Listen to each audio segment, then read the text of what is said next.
Hey everybody, welcome back. Today we're going to talk about the Epic of Gilgamesh, and this story is a story about consciousness and mortality, friendships, life, death, social structures and animalistic behaviors and taming all of that, and all of this hidden within a story about, monsters and demigods and gods and prophecies and a lot of different things that come into play.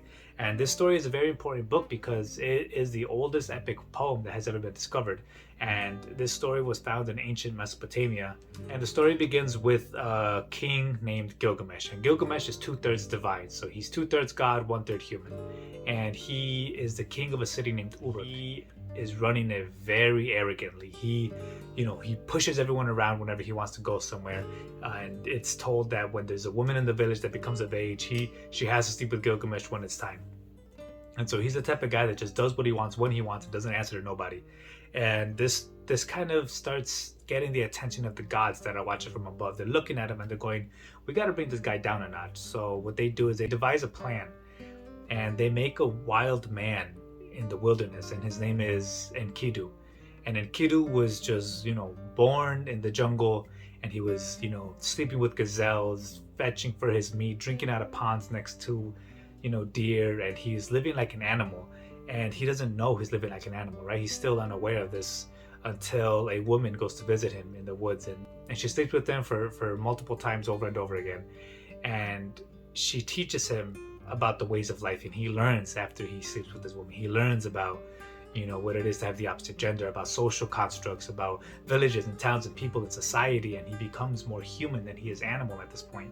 And it's funny because that's how we are as humans, right? We come into this world naked, and all we do is eat, sleep, and go to the bathroom. We're very animalistic in our behaviors, but we learn to become more social. And especially around the time of puberty, when we start noticing the opposite gender, we start seeing like, okay, that's when we become self-conscious, and that's when most teenagers are awkward because they realize there's other genders out there that want to that cause these emotions inside of them rile up, and they become very self-aware. And that's what happened to Enkidu when he met this woman, and he starts learning from this woman about Gilgamesh, and he hears about the story of this king who is not right in his actions, and Enkidu doesn't like that, right?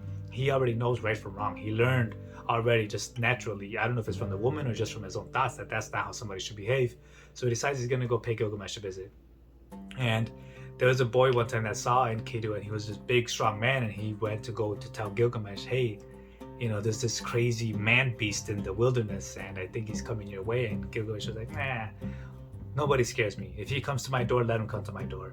And soon enough, Gilgamesh and Enkidu meet. Enkidu goes to the city of Uruk, and he finds Gilgamesh, and they see each other, and instantly they have that look. So they get into this fighting match, and they start throwing each other around and picking them up and fighting all over the village, and they're just knocking down all these things, and they're just grappling throughout the city, right? And they start bumping into walls, and Gilgamesh was having a very strong fight. He was toe to toe with this other being, until at the very end Gilgamesh ended up getting the upper hand, and he pinned down Enkidu. And instead of being mad at him, he respected him for how strong and good he was at wrestling. He's like, you know what? You're a worthy opponent.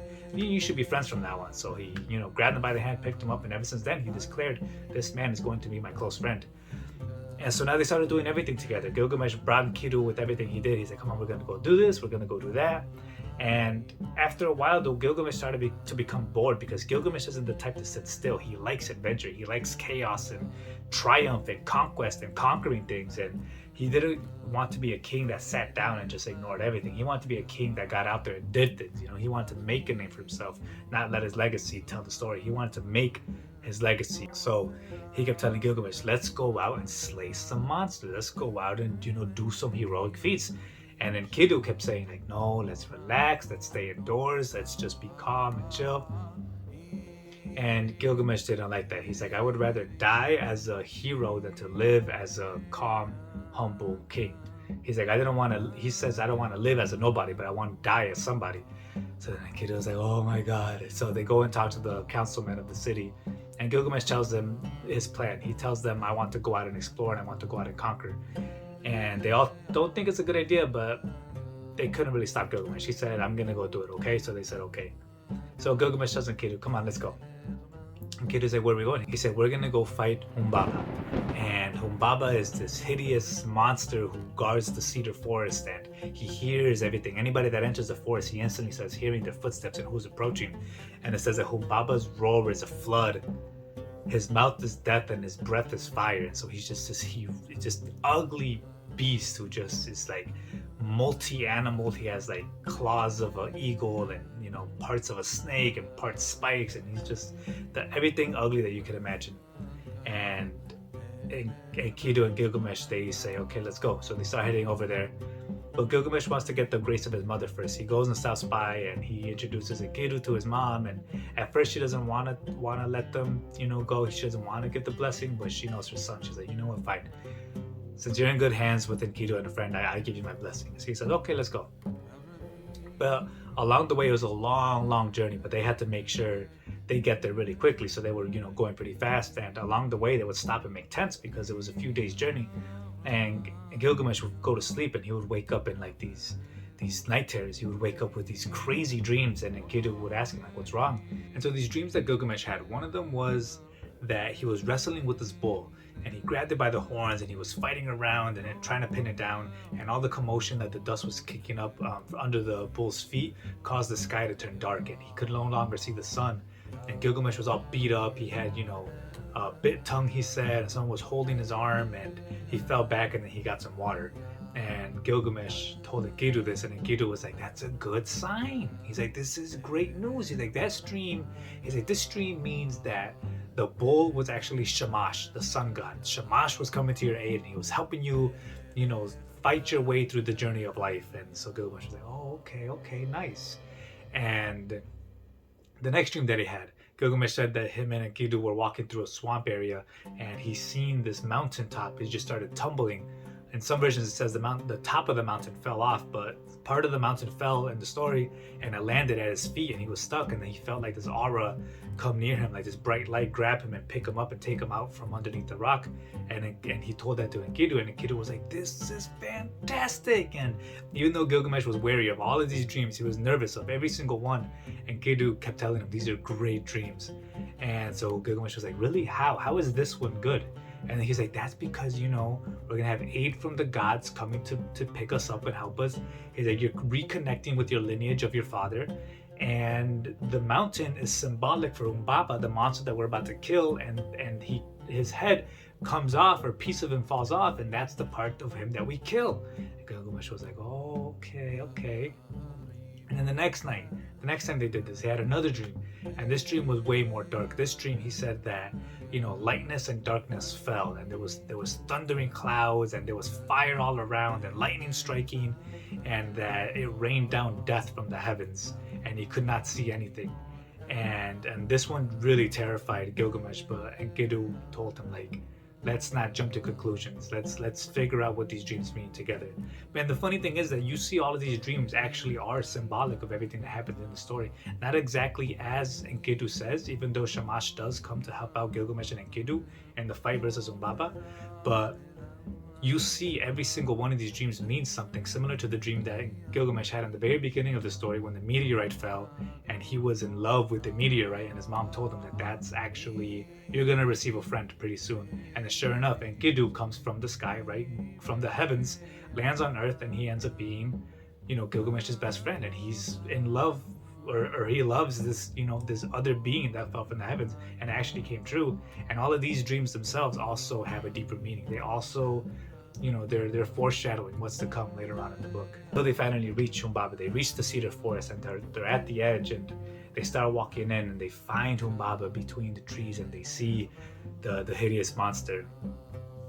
And Humbaba tells them, he's like, I don't think you guys are going to be, in the good grace of the gods, killing one of their creatures. And Gilgamesh says, I don't care. And Enkidu tries to talk him out of it again. He said, maybe we should go back. Maybe this is all a waste of time. And Gilgamesh says, no, we're going to kill this guy. So they get into this crazy epic battle where they're fighting and wrestling and doing all this crazy stuff. And eventually they get the upper hand, and Gilgamesh pins down Humbaba and cuts his head off. And Gilgamesh is happy. He's triumphant. He feels proud. He's like, yes, we finally did something. So he decides to go back home, and in some stories that I read, they go back on a boat, on a raft, and they travel back to the city. And it said that in the story, Shamash, one of the gods, actually did assist them in their journey. He actually did help them in the middle of the fight while he was killing Humbaba. And so on their way back, they're going home, and Ishtar, the goddess of warfare and love, she takes a notice to Gilgamesh. She's like, wow, this guy's really, she's like, he's really something, isn't he? So she goes down and she tries to talk to him. She approaches him and she tells him, come on, let's go make love. Let's go, enjoy the throes of being mortal, or enjoy the throes of having bodies. And he was like, Gilgamesh didn't accept her advances. He says no. He says, I know what you did with your past relationship. I know what you did with this guy and that guy. He's like, and I know how it ended for them. You use them and you leave them, and then that's it. He's like, and I'm not gonna be one of your pawns. He's like, I got more things that I'm proud of than to just sleep with you. And she got mad. She said, you know what? I'll be back. So she flies back up to the heavens, or she goes back up to the heavens, and she complains to her father. And she's like, can you believe Gilgamesh rejected me? Can you believe he told me this about my past? Can you believe he told me that? She's like, give me the bull of the heaven because I want to unleash it on him. And the father was like, whoa, whoa, whoa. He's like, first of all, you did do that to your past relationships. You did leave them in the dirt right after you finished doing whatever you wanted with them. He's like, so Gilgamesh necessarily wasn't telling you things just to hurt you. He was actually telling you the truth. He said, but you being my daughter, he's like, okay, let me talk about it with the other gods. And they discussed about it. They said, you know what? Sure, let's release the bull of heaven. So down comes this bull up to Gilgamesh and Enkidu, and they get into another crazy fight, and they're fighting and wrestling this bull, and eventually they get the upper hand and they kill the bull. And in some stories, the bull actually impales Enkidu and causes him to get injured. And another story is the story that I read. The gods didn't like that they killed the bull of heaven being unscathed, and they were like, we need to bring Gilgamesh down a notch quicker because he's not learning his lesson fast enough. And they released a sickness onto Enkidu, and Enkidu comes down with this bad sickness where he's bedridden, and he can't move, and Gilgamesh has to take care of him, and he's at his bedside every day, and he's like, what's wrong? And then Enkidu starts coming into terms with the other side, and he starts saying, like, I could see the other side, I could see myself being happy, I could see what's out there waiting for me. And Gilgamesh is like, don't talk like that. But eventually the sickness takes Enkidu and he passes away, and Gilgamesh is just destroyed. That was his best friend, his other half, his companion, and everything he did. And he was just so upset, and he just cannot come to terms with death.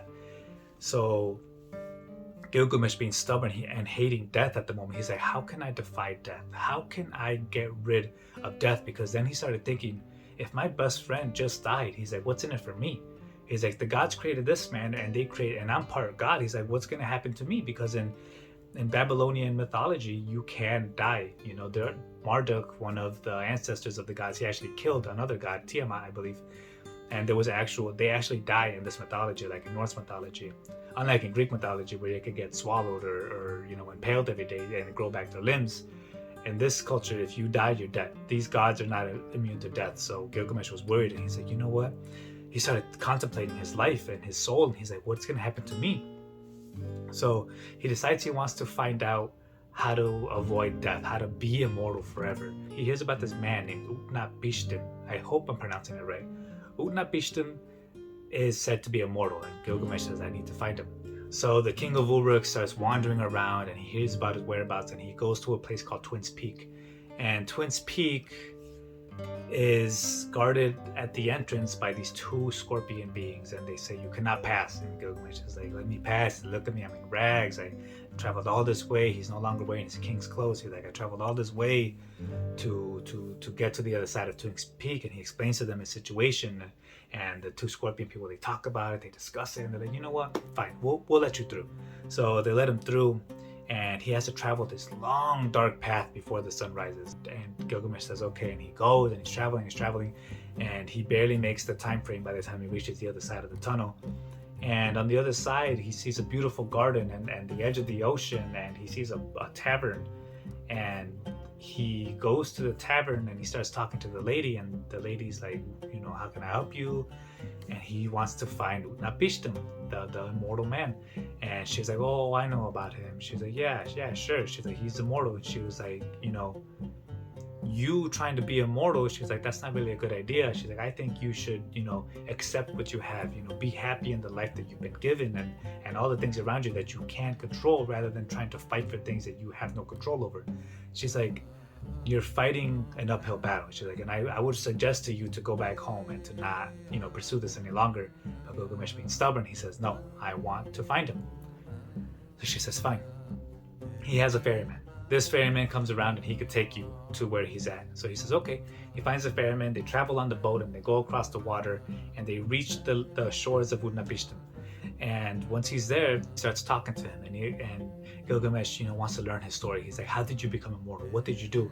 And Utnapishtim told him, he's like, I really didn't, I wasn't like a god or anything. He's like, I was human. He's like, I started off as one of the humans that were created until one day the gods wanted to destroy humanity. So they made this great big flood.